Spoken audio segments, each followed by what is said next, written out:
For too long, we've lived in a world of canceled and delayed. No more. Those plans you've been making, they're on, thanks to OnGo, the #1 ranked at-home rapid COVID-19 test. So that vacation where you get to swim with the pigs, it's on. Your friend's wedding that was pushed back 4 times, it's on. The roar of the stadium, it's on too. OnGo, COVID-19 test results in minutes. OnGo is available at letsongo.com/radio and Amazon. This product has been authorized by the FDA during the public health emergency only, and only for the detection of proteins from SARS-CoV-2, not other viruses. The claim #1 ranked is supported by ECRI's usability evaluation conducted in December 2021.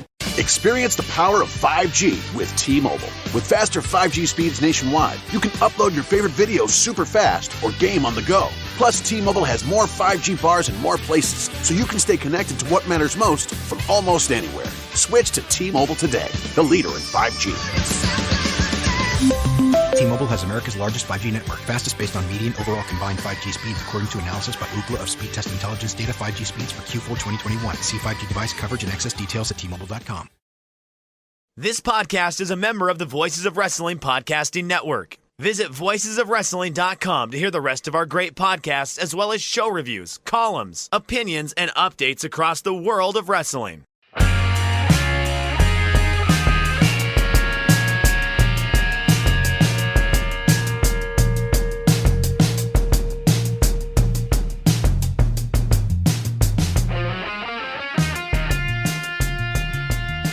Hey kids, do you like professional wrestling?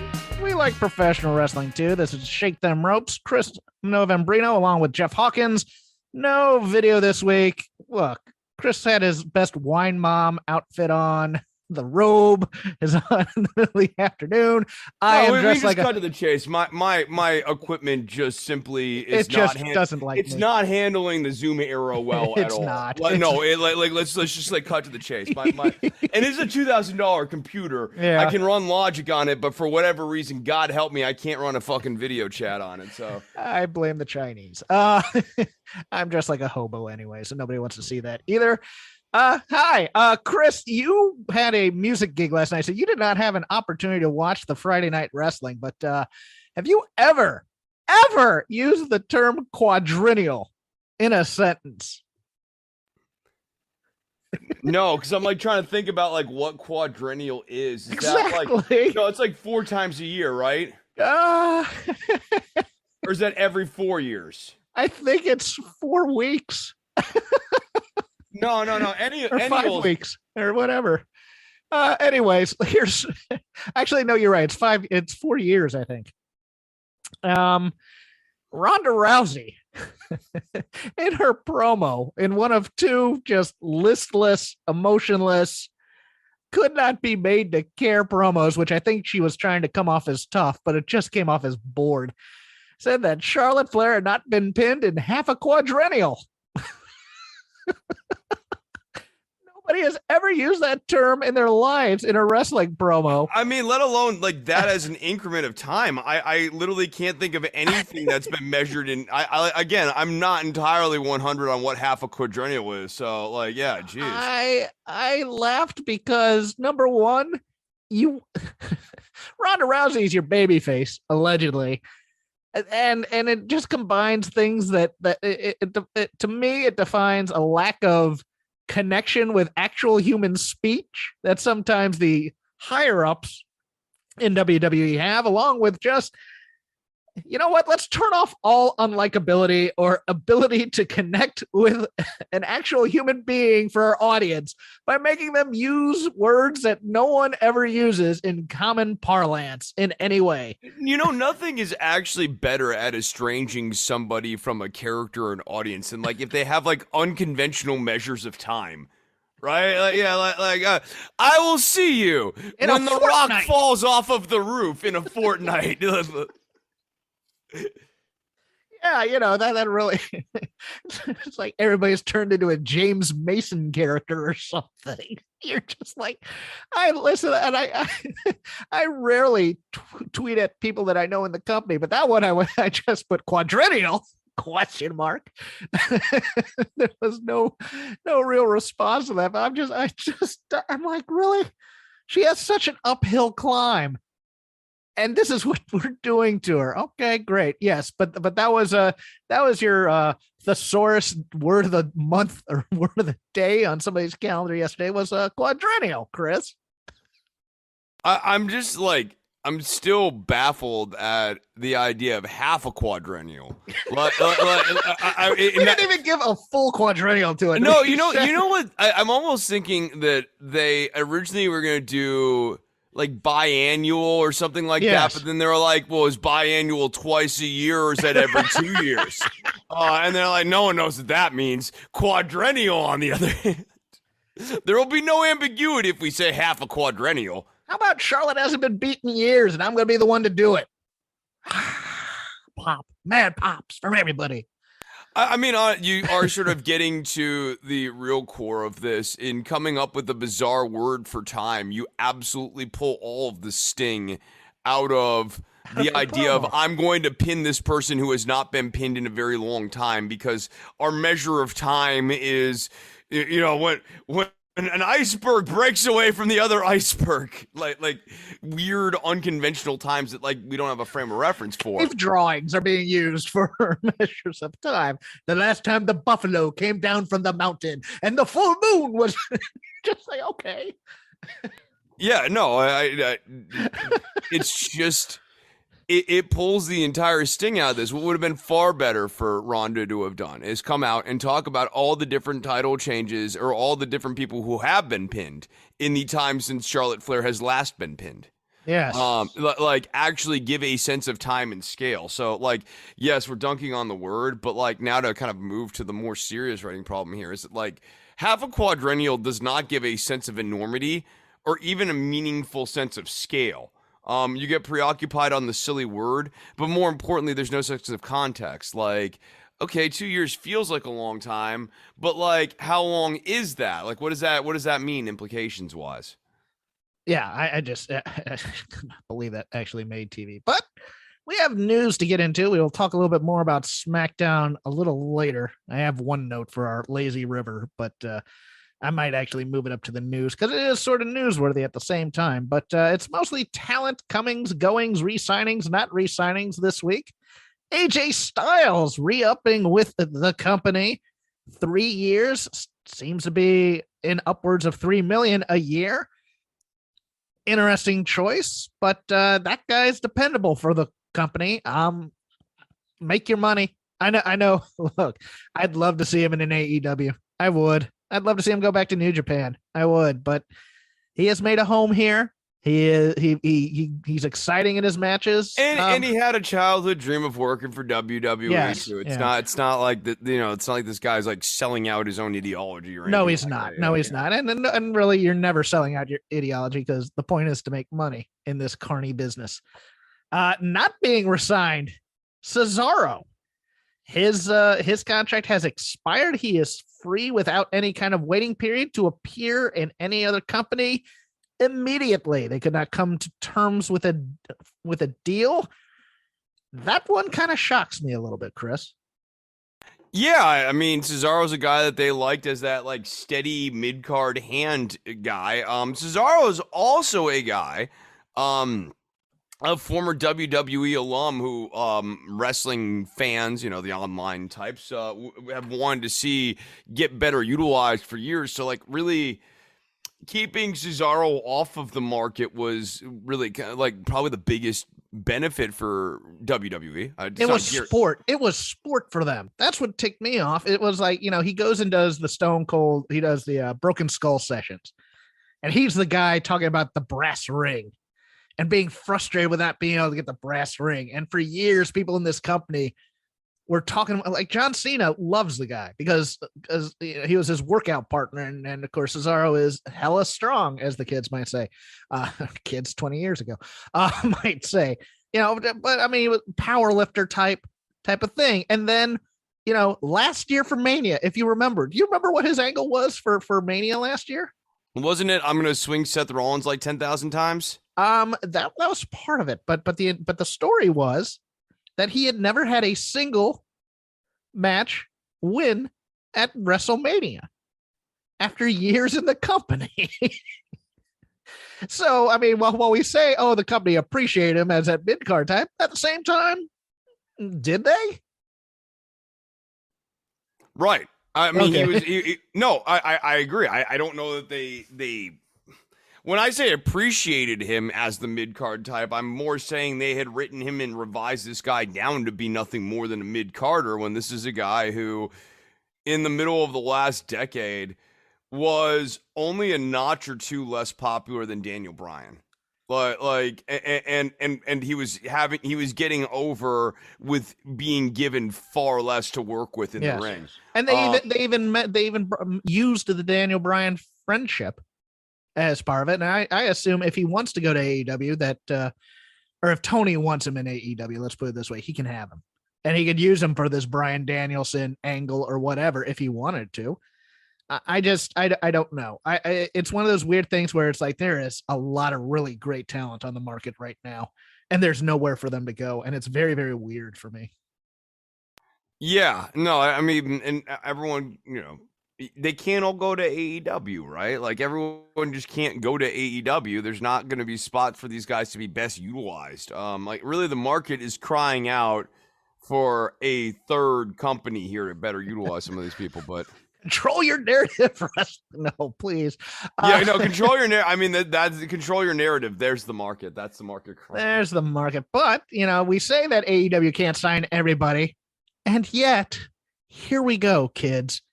Shane Strickland, All Elite. Chris, I will read a bunch of these and we can talk about them either one by one or en masse if you'd like. Jeff Hardy confirming he is AEW bound. Brian Cage's option was picked up, meaning he will be there for another 2 years. Buddy, the former Buddy Murphy, now Buddy Matthews, appearing and debuting on Dynamite this week. And Nick Wayne at Defy. I believe I brought this up last week. I might not have, but Nick Wayne, 17-year-old wrestling prodigy out of Defy in the Pacific Northwest, offered an AEW contract at that show. I believe last week. It might have been last weekend or 2 weekends ago. So for a group that got a little thrifty possibly with Cody Rhodes, we are signing more and more talent as the weeks go on, Chris. Well, I think that going back to Cody Rhodes now begs the question, was money really the issue? Exactly. And I'm thinking that as well. Out of all these, the most shocking to me, Brian Cage having his option picked back up. That dude hasn't been on TV in like 8 months, I don't think. And that dude's really been sort of there are other people in the company who can do all the things that Cage can do. And Cage sort of is what he is at this point. I think when I was watching him in Lucha Underground, the potential for this guy to maybe kind of like become something better and kind of string it all together, maybe, like figure out how to like make the power and the high moves into a coherent match or whatever. There was hope for that, but Cage is just spots, Okay, like, you're in the same position I am then, because I am a guy. I watch Brian Cage. I respect the work he's put into his physique and stuff like that. But to me, there's two disconnects he does. His power, the problem with his power is he doesn't understand physics a lot of times. So he'll want to do things like I use, for me, the barometer was always the Bola match first round where he was in there with Aerostar. And he wanted Aerostar to do all these flips and things like that, going into holding him into suplexes. And he just wasn't able to hold it on because of the momentum, and his strength wasn't as powerful as he thought it was. But at the same time, he also doesn't work like a power guy for me enough. He works like a big guy who can do. Yeah, he's in between two worlds, yes, right? Like the power moves. Because the guy doesn't like working slow, the power moves never really get to astonish and awe-inspire. And the selling is an important part of that too. And a lot of times in cage matches, selling's at a premium, let's say. And then the other part of it's the high-flying stuff. And the problem with that is, okay, you're working with these smaller guys. Really, what's supposed to make these smaller guys stand out and feel remarkable is that they can do this high-flying stuff. If you're doing it too, you're sort of like leaving the smaller guy not a lot of places to go to get themselves over. And so then they're being required to make even more breath-defying leaps and that sort of thing. And Cage, to your point, wants to then transition that into power spots. Essentially, part of it, his nickname's Mr. Get Your Shit In, but like when you look at the cage match format, so much of it is focused on making him look good. even when he is taking the move, he has to take the move in a way that makes him look good. Who tries to get their stuff in more, Brian Cage or Aubrey Edwards? She may come up in our Dynamite discussion. Yeah, no, Aubrey Edwards. I like when everyone touted her as like the archetype of like what the good referee is supposed to be, and I'm like, okay, I like Aubrey, but Aubrey likes Aubrey even more. Aubrey likes Aubrey even more. Yeah, I'm. This week was a bit of a turnoff for me, but we'll get into that. Jeff Hardy. Jeff Hardy means a lot to tag team wrestling and the history of wrestling in this wrestling business. Don't get me wrong. If he is on a big money deal to come in, that's burning money to me that you could use elsewhere. You want to bring him in for a 1 month super fight with FTR or this is how I think the Hardys, the Lucha Brothers, generally, or whatever. Right? Yeah. Like I mean, the Hardys, I like them. I can't stress this enough. Matt and Jeff, I think like there's something really great about those two guys. But at this point, in terms of like in the ring, the Matt and Jeff wrestling match is not a very good wrestling match. I don't want to see them week to week. I just don't. I want to see a special program where you're brought in, you cut a few promos, maybe you give them an enhancement match here and there, and then that's it. But week to week, how interesting has either Matt Hardy or Jeff Hardy been on television? Well, they'll be used properly now. Well, maybe.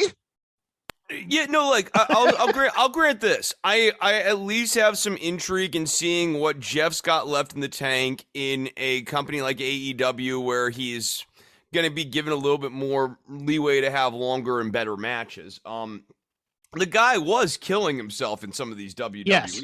Yeah. So I mean, I don't think he is totally washed or whatever, but at the same time, like, what is not in the discussion for even a split second is like, I don't know, maybe make Jeff a title holder. Like, no, like Jeff, no, like, not even for a second. I would, if he'd had a match against like Adam Page or like MJF, if MJF's champion or something like that, it should be like a 1 week match sort of thing. Like Jeff Hardy's fine. Jeff and Matt are better as a combined force. I don't need either of them week to week. Shane Strickland is a fun one to think about. I think between the indie stuff, between the WWE stuff / NXT stuff, the Lucha Underground stuff,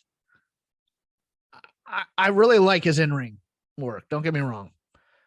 I want to see if he can break out with his mouth. I really do, because that's the thing that's keeping him from getting to that next level. And this is an old fogey Hawkins type of thing, but you make money with your mouth. And I think it's never been more true than watching AEW and watching who's getting over and who isn't.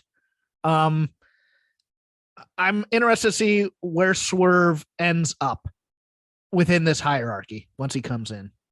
Yeah, no, I'm with you though too. If Swerve doesn't figure out the mouth part of the game, I nice talent, but will kind of be stuck in the middle of the pack here because he's not huge. He doesn't visually stand out in a way that's super striking. So it's got to be around the words. It's got to be around the mouth. I mean, he's a guy where you say we're bringing him in. He goes, "Oh, he'll have great matches there," and I'm just like, okay.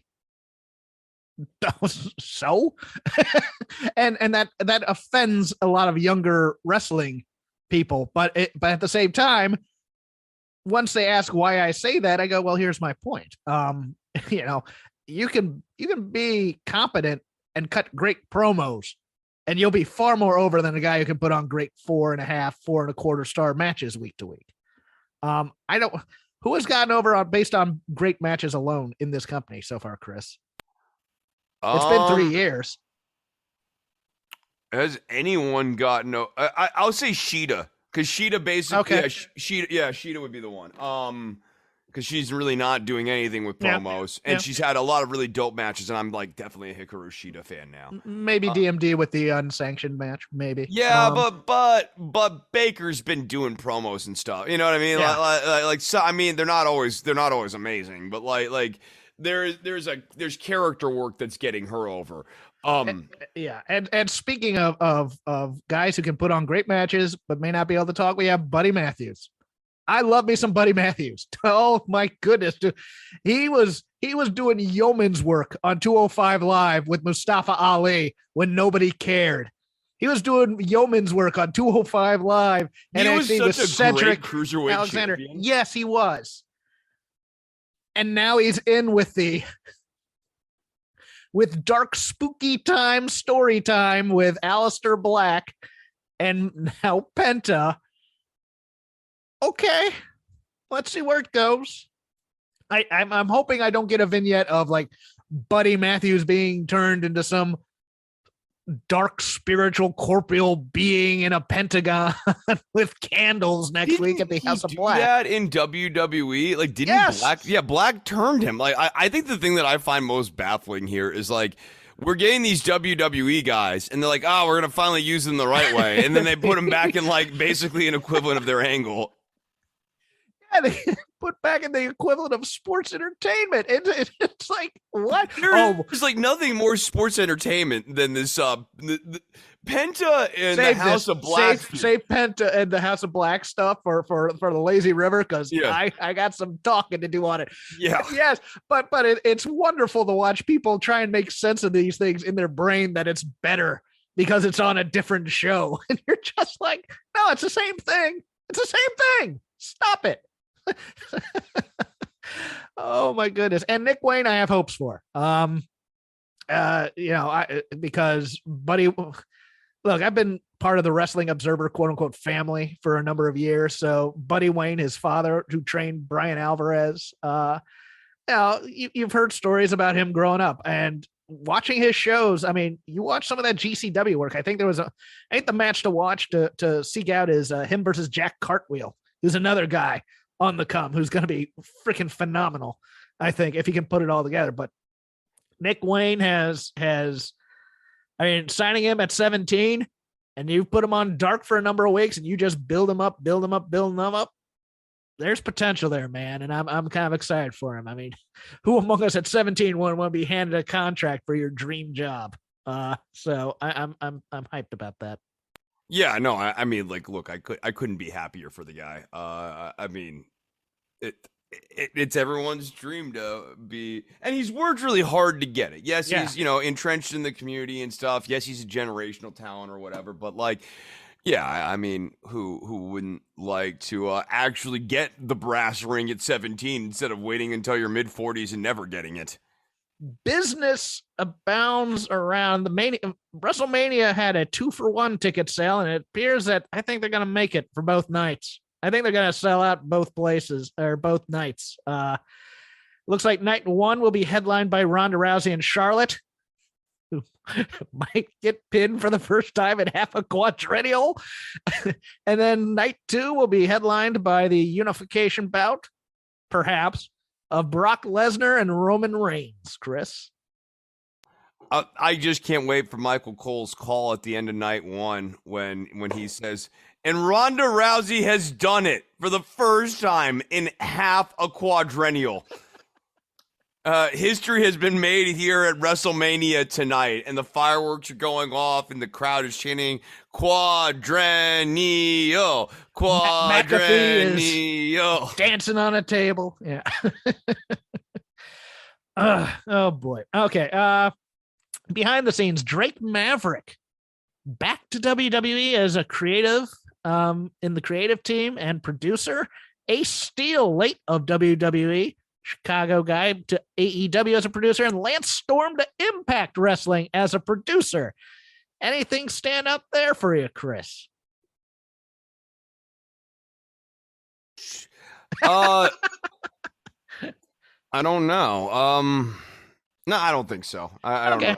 I think Lance Storm and Impact is perfect. I do. Yeah, okay. Lance and I never watched Impact, so I mean, theoretically, I guess like Impact could sneakily become a good show at some point. It's not like beyond the realm. It's improving, Chris. I've been watching it the past few weeks, and with the former Tom, I forget his WWE name, but you know who I'm talking about. The guy, the play-by-play guy, Tom Phillips. Oh, Tom Phillips. Tom Phillips is doing the play-by-play. Oh, wow, that's an improvement. And it's improved greatly. The wrestlers there, are game. They have a sneaky good women's division there. And I think Lance Storm in WWE doesn't get to work to his strengths that he does in Impact, in my opinion, because his strengths to me were always in training and being a teacher and just the little fundamental things, which I think while the guys at WWE would be grateful for that, I think the brass wouldn't. And I think working with Scott D'Amore and others back there at Impact, it will be good. Drake Maverick, I'm a little heartbroken for the guy because he just keeps going back to a place that just has told him they don't want him time after time after time. But what are you going to do at this point? Become an accountant? I mean, if they offer you a job. That's the hard part. I do, to your point, I feel for these guys because you have to know, like, it's a bit of a swallow your pride thing. You don't really want to go back. I mean, you can't imagine that Drake Maverick has loved his time at WWE. I'm sure he loves the money. I mean, he's getting paid well.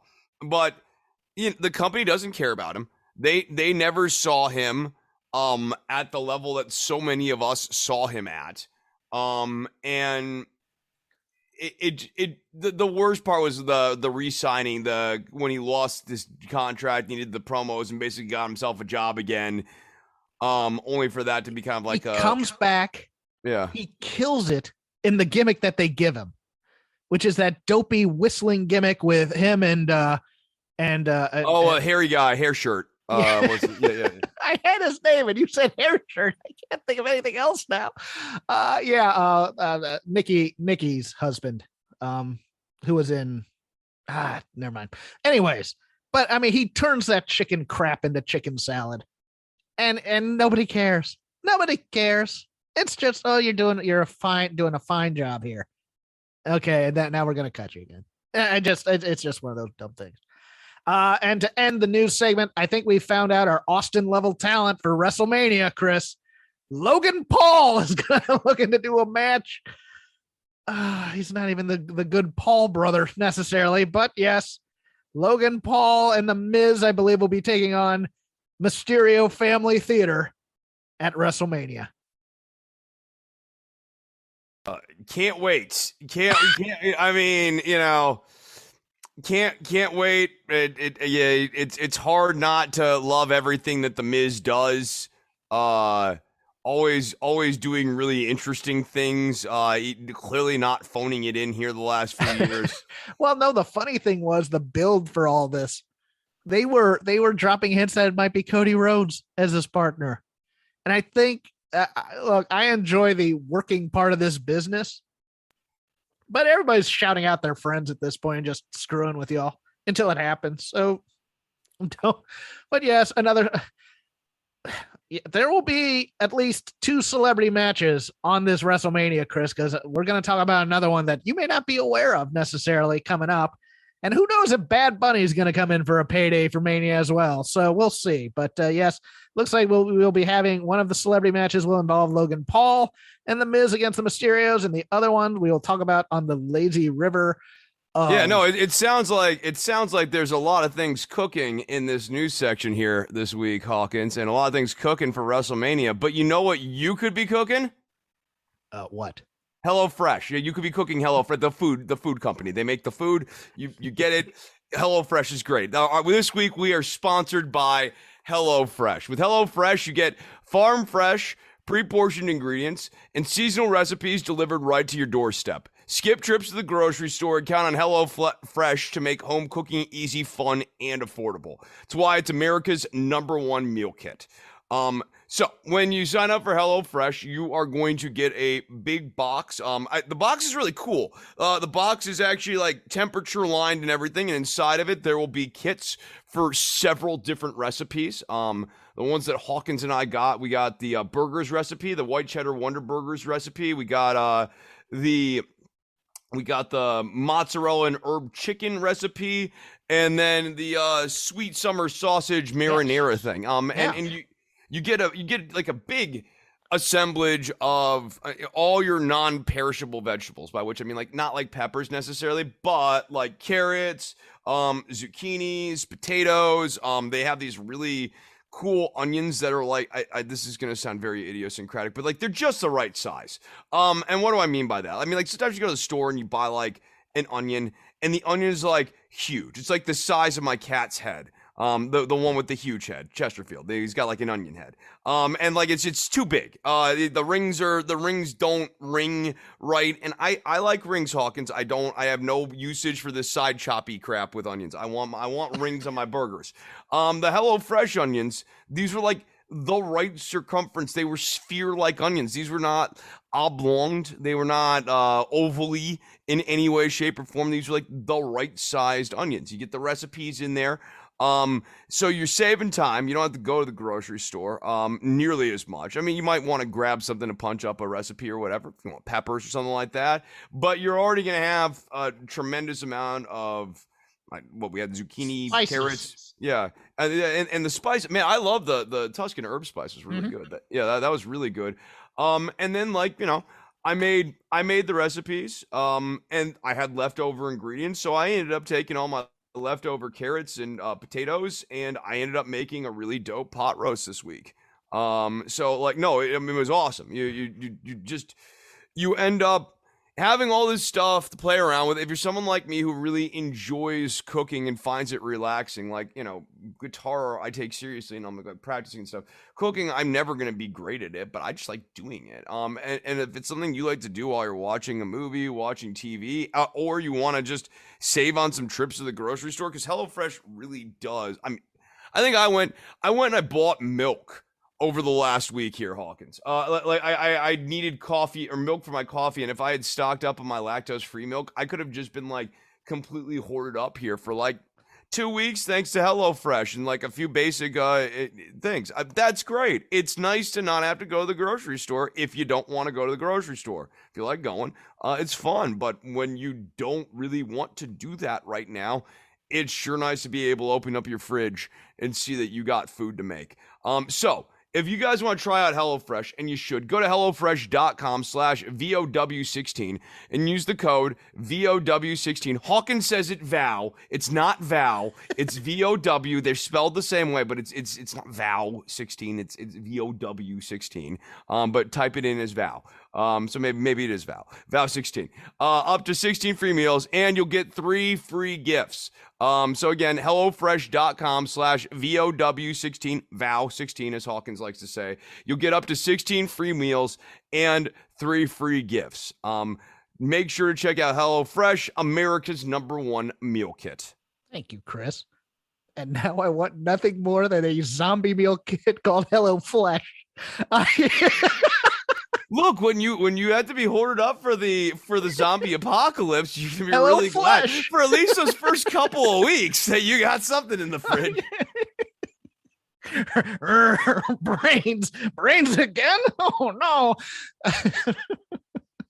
Yeah, so now we thank them for our sponsorship, and we open up the lazy river of wrestling criticism.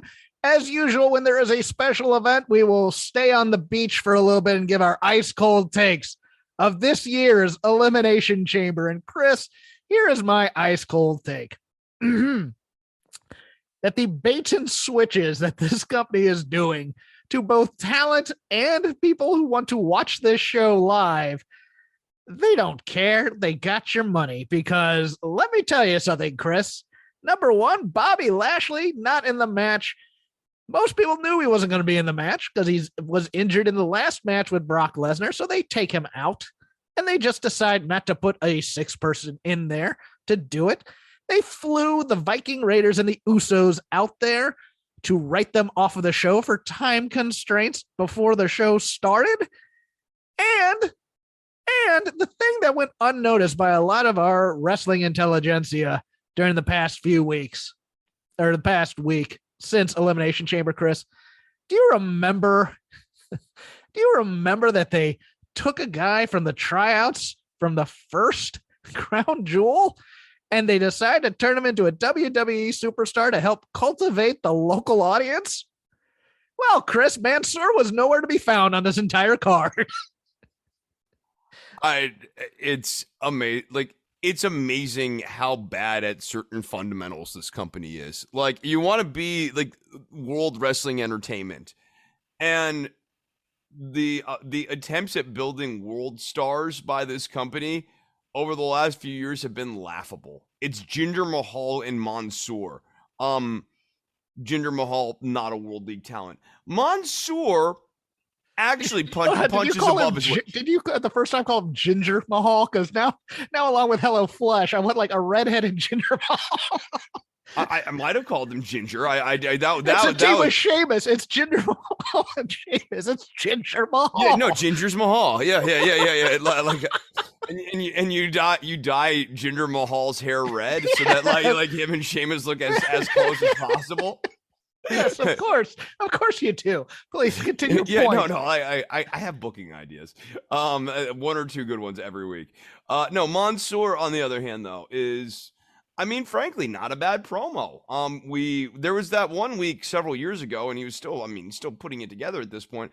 But I remember we watched him work heel, and we watched him work babyface in the same week. Yeah, and he did it, and he did a very good job in both iterations. Like the guy clearly gets wrestling on some level, and for WWE, who, I mean, like, this is the thing I think sort of like offends me on some level about this. It's just like, okay, you're going to do the Blood Money show. You're going to be in bed with the government of Saudi Arabia.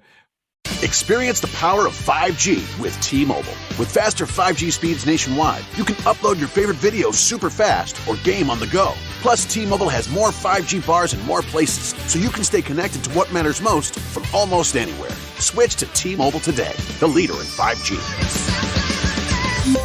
T-Mobile has America's largest 5G network, fastest based on median overall combined 5G speeds, according to analysis by Ookla of Speed Test Intelligence data. 5G speeds for Q4 2021. See 5G device coverage and access details at T-Mobile.com. At Kroger, fresh groceries are our thing, so we check your delivery order for freshness at every step from farm to store and pick and pack every veggie in your free pickup order with care, because we treat your food the way we'd want ours to be treated. We're fresh every day, so shop anyway.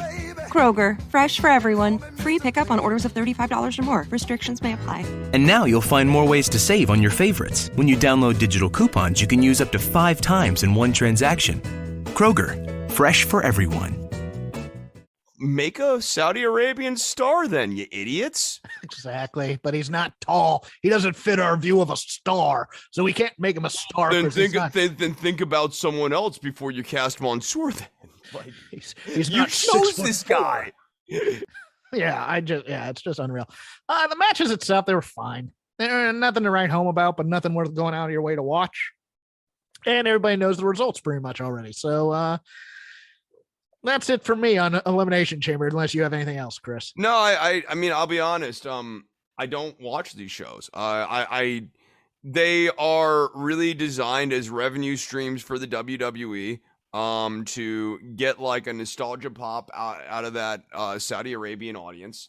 The wrestling in most cases tends to be. There have been a couple of shows where they've actually had like halfway decent wrestling shows or whatever in there, but like it's not an interesting in canon, and right.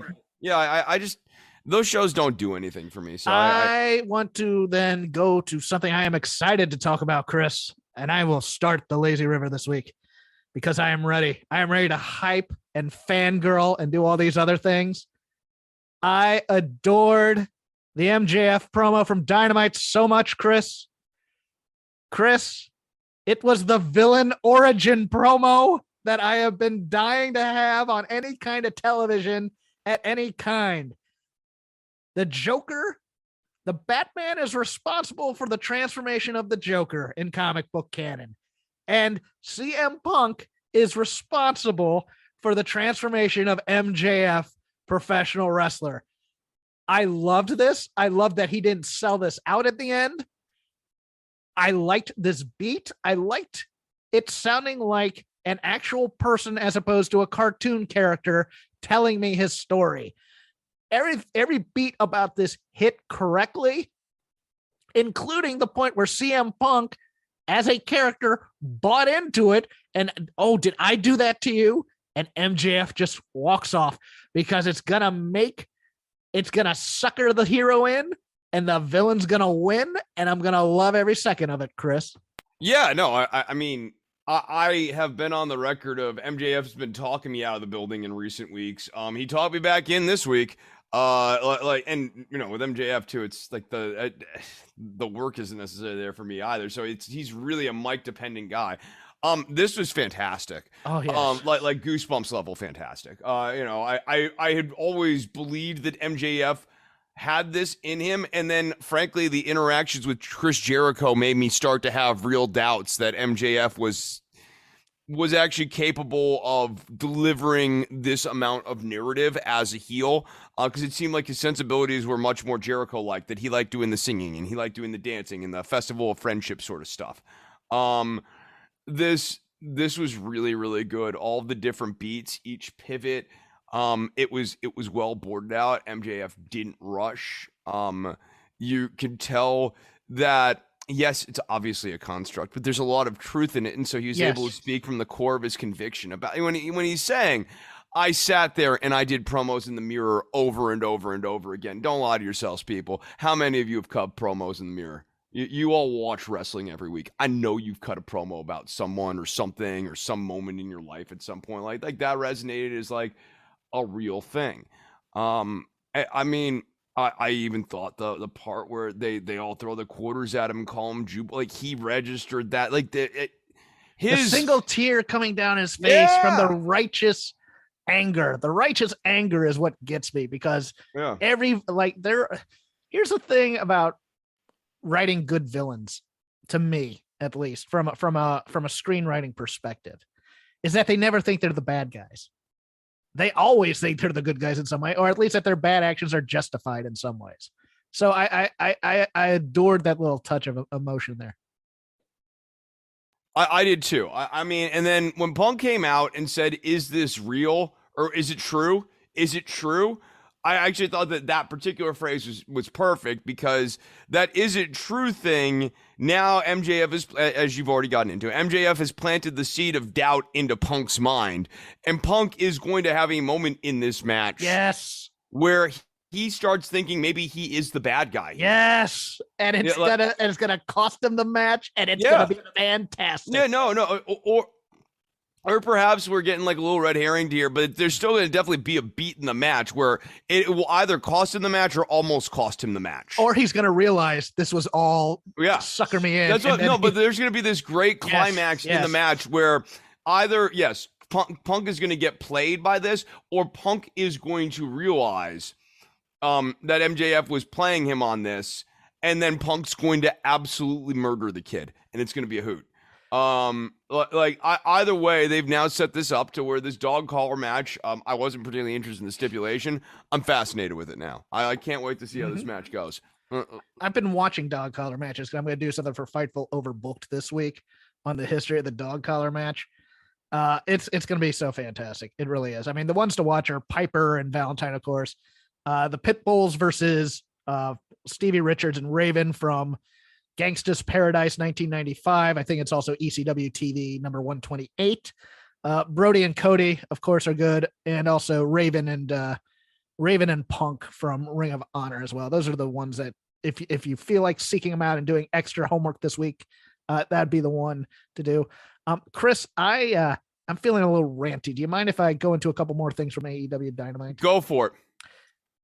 As good as the MJF promo was, the Chris Jericho part of the promo versus Eddie Kingston, my kingdom for some quality control in this organization to keep out phrases like, when I saw you, I knew you'd be an over baby face, or something like that. Just say the fans would love you. Let's strike out the backstage talking and the backstage politics. Like Kingston coming back and going, I don't kiss up to the promoter like you do. I am so done with office politics in professional wrestling. I don't want that anymore. I don't want breaking the fourth wall anymore. I want these to be two guys who are getting paid to fight. And yes, you can have a non-player character as management and things like that, but don't talk about how you didn't get the corner office when you really deserved it, or you're not made executive vice president because me. I'm sick of it. I want to see two guys who want to kick each other's ass. That's all I want to see in professional wrestling. I don't want to see anything else. ever. Look, the name drop of Levesque was a little much for me as well. I know they were in Connecticut, and some people like that. I kind of went like that a bit.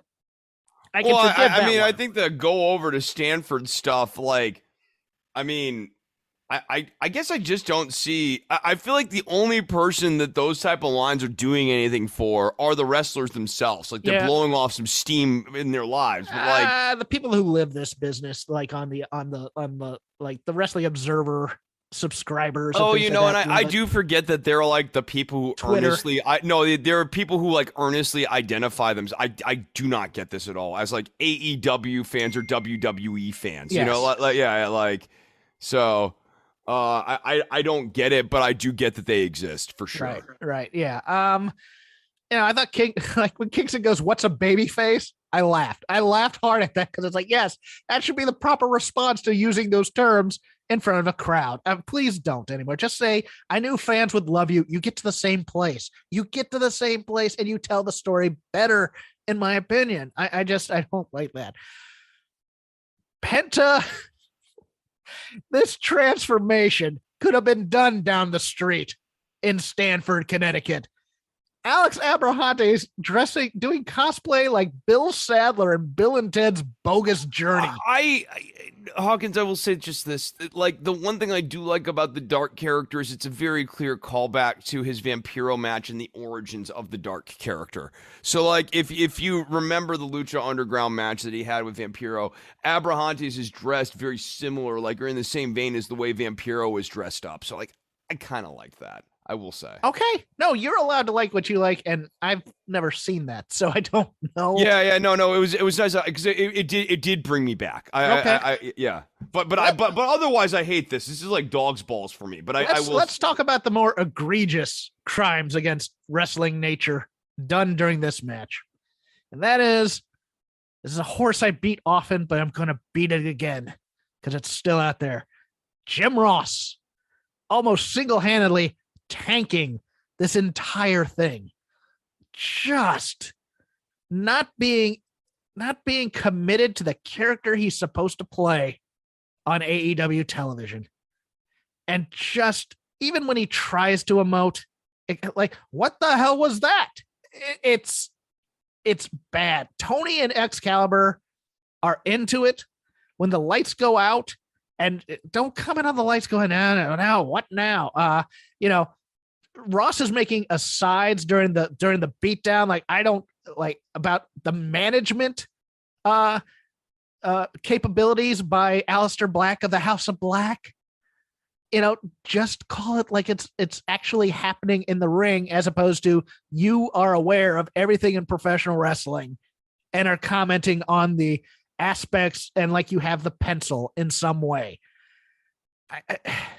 I can't express this more in that I just went, he almost totally blew Buddy Matthews' debut with his little snide remarks about the House of Black and the nature of this whole thing and the mysticism and the lights going out. Look, this is the story they have chosen to tell. So now you have to be in this world where this black magic exists.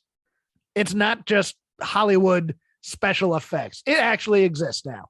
So dive in and swim, Jim.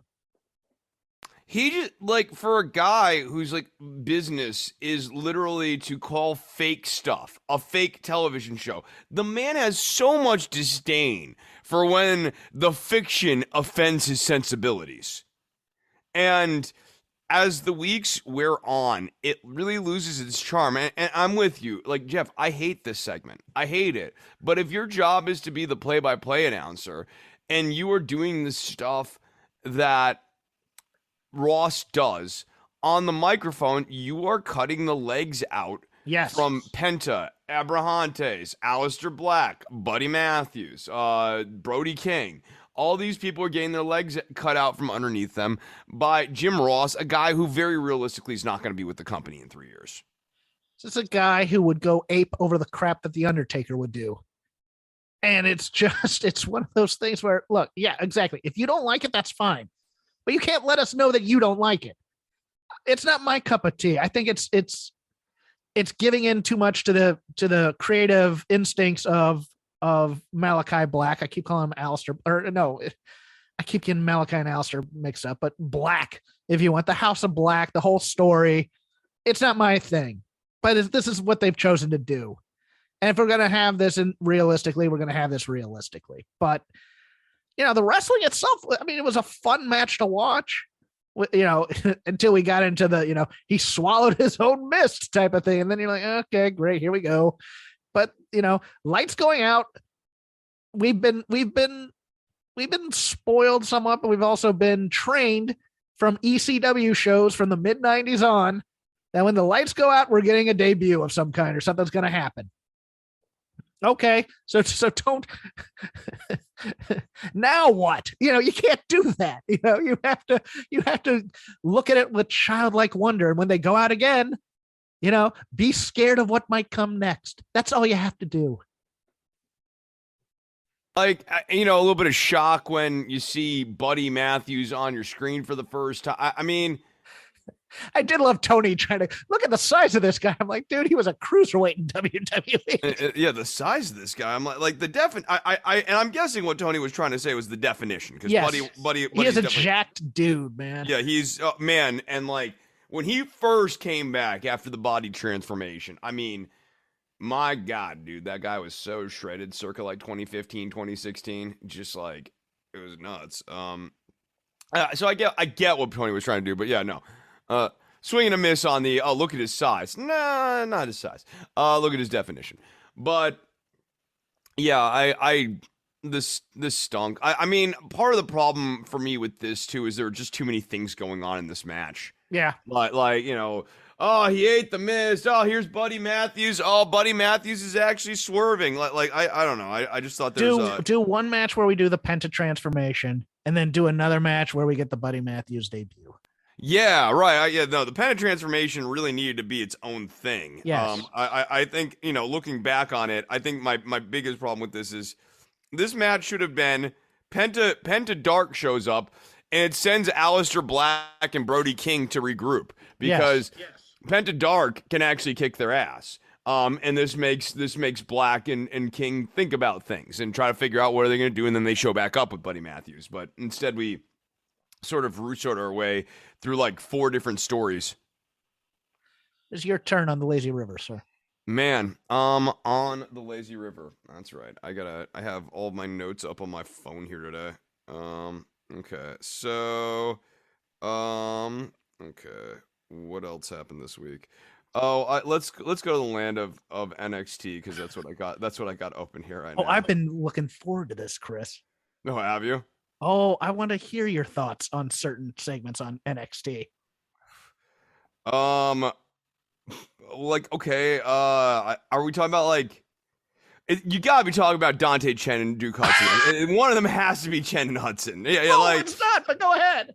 I mean, like we were talking earlier about like WWE just not being any good at making world superstars. Where's Chen from again? I believe Chen is from Hong Kong, but don't quote me on that. No, I thought he was from Manila or the Philippines or something. Oh, you might be right. You're right. I think. Yeah, or Thailand maybe. I'll look it up. Go ahead. Anyways, Singapore. Singapore. I knew. I knew it was not. Yeah, not China. Okay.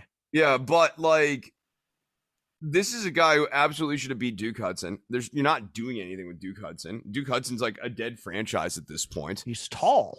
He is tall, yeah, but this guy's been 4 different guys at this point. He's a tall poker player. Is he even a poker player still? I don't even know. I think he's lost his interest. Yeah, I thought he lost the poker player thing. Yeah, they completely. I mean, they're just not doing anything with this guy. So I mean, I thought that was a perplexing little match here. What else here? Oh, Chris. Yes. The internet exploded. Oh, Nikkita Lyons versus Kayla Inlay. Oh my God.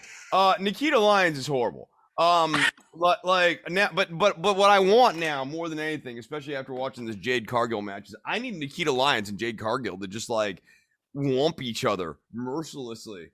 I want slop shop kicks all over the place. God love Kayla Inlay. She was really doing her best to try to make Nikkita Lyons look like anything. And I think Inlay was also completely baffled as to how to take the bizarre spinning, what do you call it, kick. She is wrestling gumbo, this one. I watched this and I go, they don't know which lane to put her in. Because, by the way, found out she used to be a singer in North Hollywood around here. So it was one of those things where I'm just like, okay, maybe I was in a club and saw her one night. They have her doing the badass thing. They have her doing the they have her thing. like Sonya Blade. Like they have her dressed up like Sonya Blade. They have her doing the hot thing. They have her doing the I need to couch this in acceptable terms. The big woman thing. Because she did the thing where she slapped her butt to get the reach around off of there to get to the kick in the first place. And they have her now doing the athletic big person thing where she does the kip up and she's doing the kick. They don't know which lane to put her in right now. So they put her in all the lanes at once. And it is fast. Yeah, she is late of Women of Wrestling, which is the promotion that Tessa Blanchard's now basically running on season 2. She was the one pickup. She did the Vegas tryouts that were hyped up, and she was the one thing that they brought from those. And then the sex appeal thing, they are going all in on everything with this Nikkita Lyons woman. I mean, look, I get this is the one thing that WWE I think is somewhat instinctually right on, is that when someone has a very distinct appearance, it's hard, like you can't coach size, right? Like you can't make Adam Cole or Drake Maverick bigger guys than they are, or Mansoor bigger guys than they are. Nikkita Lyons, I think their strategy here is just going to be, well, she's huge. Maybe we can figure out something to do with her. And by huge, I mean she's a big stature. You know, she's not like wild. She's what the kids call thick. Yeah, she's definitely thick, and she's playing into that. No, and she's playing into that too. But like, I mean, like she's also just tall. I mean, she's like, you know, she's like big boned and not in that derisive way. I mean, like she's really just got like a wide frame and stuff. You know what? It's gonna be interesting to me because I know that Tiffany, what's Tiffany's last name? Stratton. Tiffany Stratton is right up their alley too, and it's gonna be interesting to see if there's a little bit of a push me, pull you type thing between how they push Nikkita Lyons in the shadow of Tiffany Stratton quite a bit. Those two are both like super rough though. Stratton's not. I mean, Stratton's marginally better than Lyons. No. I mean, and she has far less training. I mean, she is fresh off the fitness model circuit, doing what she's doing right now.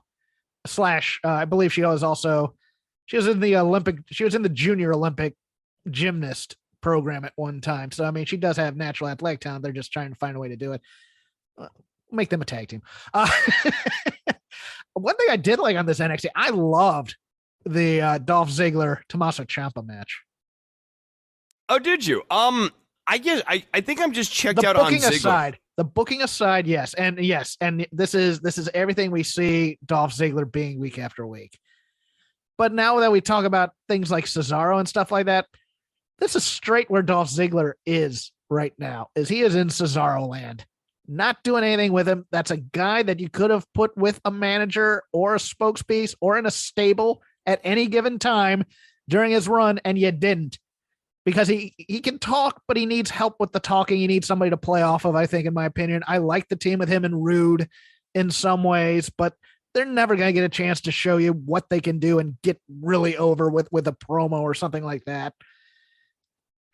It's nice that he can go down to NXT and help out there. And it looked like he was having a little bit of fun doing it at the same time, which is what I picked up on during the match. I agree. You're not going to see like G1 Dolph Ziggler in any way. You know, you're not going to get the 4.5 5-star classic out of Dolph Ziggler in NXT. But if you got to keep him around, let's have him have some fun. And I thought this was fun. And after the match, it looked like Tommaso cut a goodbye promo to the PC audience down there, so he might be on his way up. God help him. Yeah, I mean, he will not be doing a ton on that main roster when he gets up there. He is smaller than you think when you put him in a WWE ring against guys on the main roster. We saw that when he came up the last time with Gargano, and I was surprised by that. I was surprised at how small he was because he's not a small, tiny guy. But compared to some of the guys they got on that roster who are 6'2", 6'3", he is. Yeah, I and Vince right now, and you talking about Tiffany Stratton and Nikkita Lyons, you go up to their main roster, you got Brock Lesnar, Bobby Lashley, and Roman Reigns. Like, Vince is very much size obsessed right now. This is not a company where you being a good promo is anything they're even remotely interested in, because they want you to deliver the lines. Like, they don't actually want you to think creatively about doing a promo. So look, Ciampa needs to take that money. That main roster money is good. If there's a money differential difference, but for him, I know normally there is for NXT, but he's been there for so long. I'm sure he's got some sort of contract where he's getting paid whatever he's getting paid, regardless. I don't know. I don't like his chances up there on the main roster. I really don't. I have no other thoughts on NXT. If you have something else, I thought the interaction between Tatum Paxley and Ivy Nile at the end of the match was bizarre. Where like Ivy Nile was gonna lose it on Tatum Paxley, but like then didn't, and like I don't know, the whole thing was weird. Von Wagner with Robert Stone is probably probably a good thing, because Von Wagner's not good. So I'm willing to say that's probably a good thing. Don't care about the Dakota Kai crazy character. Don't think it's particularly interesting. I'm kind of here for that first match with her and Chu as a team, though. Yeah, oh yeah, for sure. I think that's gonna be fun. That's gonna be stupid and fun. Yeah, it's gonna be fun because they're gonna be. I mean, and they're gonna probably go deep because this is a comedy sort of angle. So they're not gonna win. There aren't that many teams, but I think they're gonna get that first win on a fluke. Yeah, exactly. And that'll be fun. I think. Yeah, that'll make me laugh. Yeah, that's right. There aren't that many teams because they didn't really think about this too hard this year.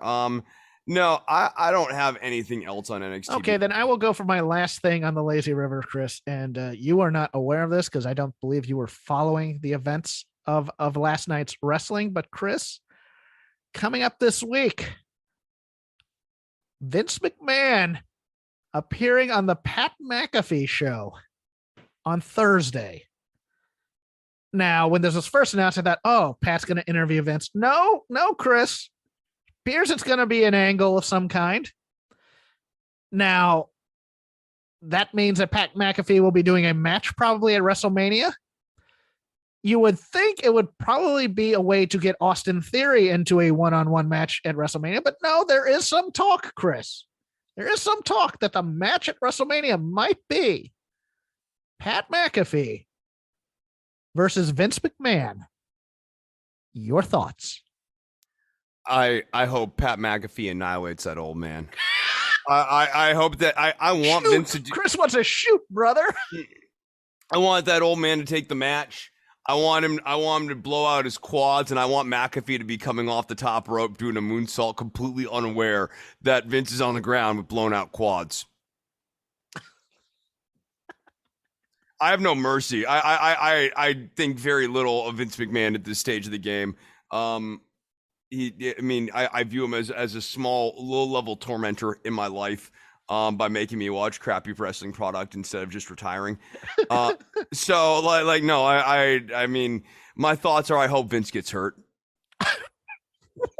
Wow, that went dark quickly. Okay, yeah, I would be far more interested in a real interview with Vince between McAfee, because I put McAfee's show on in the background when I'm working sometimes.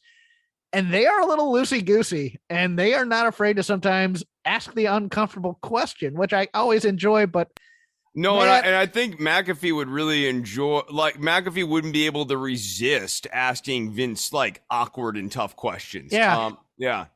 But this not like a ton of them in a row, but like no, but just one. Yeah, just one, and to get that uncomfortable. Oh wow, here we go. But no, my fear is it will be It will be an angle, and it will not be a particularly good angle. And that's always a problem on these shows. Like, look, when Adam Cole went on and did his thing with McAfee, it's contrived, but it was interesting in some ways because Cole's anger is so over the top with McAfee that was kind of fun to watch. This one, I just don't see them hitting the notes there, Chris. No, I mean, Vince is not going to be willing to show any degree of ass to like really sort of make this feud go. So like, I mean, to your point, what is going to be the premise of this feud? It's going to just be like Vince says a thing and like McAfee's like, I don't know, we should have a match. Like, I don't. McAfee's not going to get a McAfee sells. McAfee sells for a 75-year-old Vince a punch or something. Yeah. I don't know. I have my fears and my doubts, and I will not be watching live that time. I think I'll be listening to other podcasts while I work, and then you guys can tell me how it went. And then I will watch the Twitter clips abound. But that is all I have for this week's Lazy River, Chris. Unless you have something else. Well, we talked briefly about Jade Cargill. I just think it bears repeating. The match with the Bunny was rough. I'm going to defend part of it though. Okay. I loved the fact of the heel versus heel match that both of them tried to cheat simultaneously and got thwarted. I thought the brass knuckles to the belt thing, that was a smart little move there. Yeah. That was fine. I had no problem with that beat, but like, I mean, the rest of the match, like Jade Cargill's just not ready for prime time. You were angering certain facets of the Slack. I don't care. I don't care because y'all are wrong. She's not good. I get it. You like her. She's got a good look. That's fine. She is not championship material. Just having a look is not championship material. And if you think it is, then you should be making a chorus to belt Nikkita Lyons because she's got a look. Belt Tiffany Stratton because she's got a look. Jade Cargill is a look, but she can't actually go in the ring, and it's annoying and stupid that this person is a major belt holder in this company when she really needs to be getting seasoned by matches on Dark. So go ahead, be mad at me. No, not you, but other people. Whatever, you nerds. No, but I think I called this a few weeks ago that I'd be fascinated by Ty Conti and Jade Cargill. And we're getting it on a pay-per-view. Oh my God. I'm frightened for somebody and I'm not sure who. I mean, I think it feels like there's a legitimate chance that they're ending the Jade Cargill experiment with this. Might. I think we might be putting the belt on Ty here.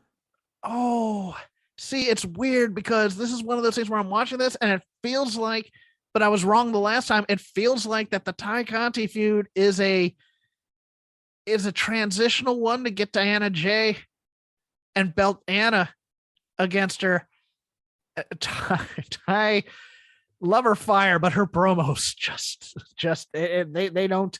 they connect about 30 seconds after she finishes them. Right. I'd love to see a match. Look, let's put it this way. This is what I'd love to see because she is a legit judoku. I'd love to see her throw Jade around for about 3 minutes and pin her and just book David versus Goliath with David being a badass against a cocky giant, pin up 1, 2, 3, and Ty gets over huge in the front of that audience. But instead, I think we're going to be trying some things, Chris. I think there's going to be some experimentation going on. Oh God. Well, I mean, I can't wait to see Jade try to sell any of this stuff. That too. Dude, her selling in this bunny match was like some of the worst that she's done yet. Like, she's so not interested in registering any pain, taking a bump, falling remotely awkward. I mean, like, she just doesn't care about the stuff that matters. Well, she forgot to kick out at one point too. Oh yeah, that's right.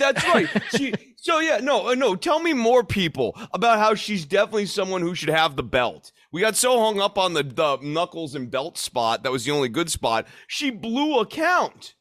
Oh my. And between that and my favorite person in the match, Aubrey Edwards, who's doing, she's doing the the death stare during the match.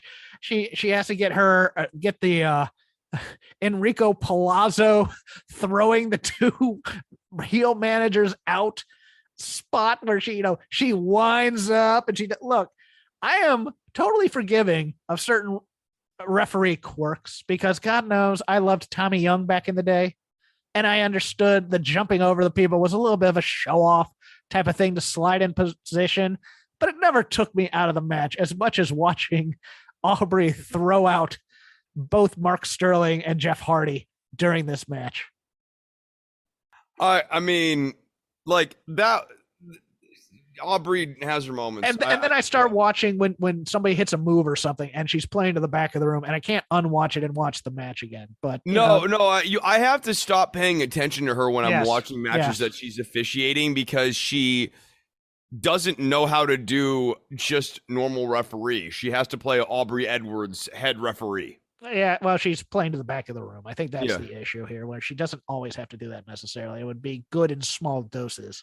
Yeah, and in certain, I mean, look, especially since she's really sort of the face of the officiating team for AEW anyways, and she's got her fan base, have a couple of moments in the show, every show, where Aubrey has a thing, but the rest of the time she needs to just be like a normal referee. I agree. I think that's going to do it for the Lazy River. This has been Shake Them Ropes, sponsored this week by HelloFresh. Go to VOW16. HelloFresh.com /VOW16. Enter code VOW16 for your up to 16 free meals and 3 free gifts. You can follow the show at Shake Them Ropes. You can follow me at Crap Game 13. You can follow Chris at DWATG. We are part of the Voices of Wrestling podcasting network. I was on Music of the Mat again this week, talking about 3 songs with historical significance to my fandom. I picked Frank Stallone, Far From Over, Thunderkiss 65 by White Zombie, and Missile by Dorothy. So you can hear me talk about those and about my fandom there with one Andrew Rich, friend of the show. Love that kid. And Chris is also out there doing things in the political wasteland of commentary. He does a show called Don't Worry About the Government. He's going to tell you about it now. Scorched Earth, baby. Go to Don't Worry About the Government on iTunes, Stitcher, or Spotify. You can go to patreon.com/DWATG. Oh my God, I almost forgot my own hyperlink. Dude, Don't Worry About the Government is the name of the show. I just did an episode on Ukraine, talked about like a little under 2 hours on like the Ukraine situation, where American foreign policy needs to go, blind spots in foreign policy. So if you guys are interested in that topic, go and check it out over at patreon.com/DWATG. It will be hitting podcast feeds here in the next day or two when I finish editing it. And yeah, that's it. At DWATG is where I am on Twitter. Next week, you say you want a revolution. Well, you know. Experience the power of 5G with T-Mobile. With faster 5G speeds nationwide, you can upload your favorite videos super fast or game on the go. Plus, T-Mobile has more 5G bars in more places, so you can stay connected to what matters most from almost anywhere. Switch to T-Mobile today, the leader in 5G. T-Mobile has America's largest 5G network, fastest based on median overall combined 5G speeds, according to analysis by Ookla of Speed Test Intelligence data. 5G speeds for Q4 2021. See 5G device coverage and access details at T-Mobile.com. What's better than Outback's limited time features? Enjoying them with your mates, obviously. There's bloomin' fried shrimp for Jessica. That is like so crispy. Espresso butter to spice up Henry's filet. So bold, so juicy. And a smoked cinnamon pecan old-fashioned that'll make Picky Pete's taste buds tingle. I'd order another round. At Outback, we've got something for everyone. So come in, relax, and enjoy. Because good food is best with good mates. Come grab your table today at Outback Steakhouse.